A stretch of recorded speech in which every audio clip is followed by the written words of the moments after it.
এটা ঠিক যে দোয়া করার প্রবণতা আমাদের মাঝে অনেক কম।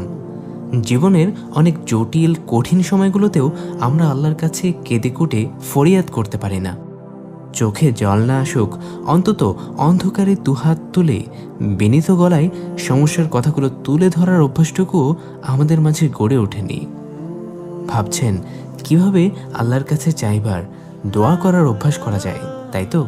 আপনাকে একটা কৌশল শিখিয়ে দিতে পারি। আজ থেকে জীবনের ছোট ছোট অভিযোগ, অনুযোগ, আনন্দ, বেদনা, সুখ, দুঃখ, প্রাপ্তি, অপ্রাপ্তি সব কিছু আল্লাহকে বলতে শুরু করুন। দোকানে গেলেন এবং দোকানদার আপনার সাথে কর্কশ ভাষায় কথা বলেছে, দোকান থেকে ফিরতে ফিরতে আল্লাহকে বলুন, ইয়া আল্লাহ, দোকানে আমার সাথে কর্কশ গলায় কথা বলেছে, আমার একটু কষ্ট লেগেছে, কিন্তু আমি ধৈর্য ধরেছি, তার সাথে আমি খারাপ আচরণ করিনি। এর প্রতিদান কি আপনি আমাকে দেবেন না? অবশ্যই দেবেন। আপনি তো কোনো ভালো কাজকেই বিনিময়হীন রাখেন না। আমি আপনার কাছে উত্তম বিনিময়ের আশায় ধৈর্য ধরে থাকলাম।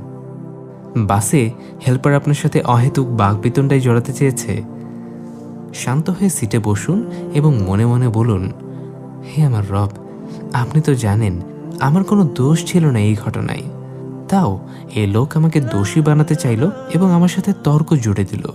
আমি জানি আমি সঠিক ছিলাম, তাও আমি তার সাথে তর্কে জড়াইনি। এটা ভেবে যে আমাদের নবীজি সাল্লাল্লাহু আলাইহি সাল্লাম বলেছেন, সঠিক হওয়ার পরও যে ব্যক্তি তর্ক না করে চুপ থাকে, জান্নাতে আল্লাহ তার জন্য একটি ঘর তৈরি করে দেবেন। আমি আপনার কাছে একটা ঘর প্রাপ্তির আশায় তর্ক থেকে নিজেকে গুটিয়ে নিয়েছি। সুস্বাদু কোনো খাবার খেয়েছেন, সাথে সাথে আল্লাহকে বলুন, মালিক, অনেক অনেক শুকরিয়া এমন উত্তম খাবারের জন্যে। তবে জান্নাতের উত্তম খাবার খাওয়ার জন্যে সবসময় উদ্গ্রীব হয়ে থাকি, সেটা থেকে আমাকে বঞ্চিত করবেন না দয়া করে। এভাবে ছোট ছোট ব্যাপারগুলোতে আল্লাহর সাথে কথা বলতে শিখুন। দেখবেন এই অভ্যাস বড় বড় ব্যাপারগুলোতেও আপনাকে তার কাছে টেনে নিয়ে যাবে।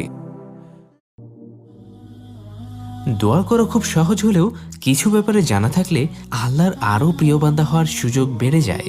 যেমন আমরা অনেকেই জানি না কখন, কোথায়, কিভাবে দোয়া করলে দোয়া কবুলের সম্ভাবনা বেড়ে যায়। আবার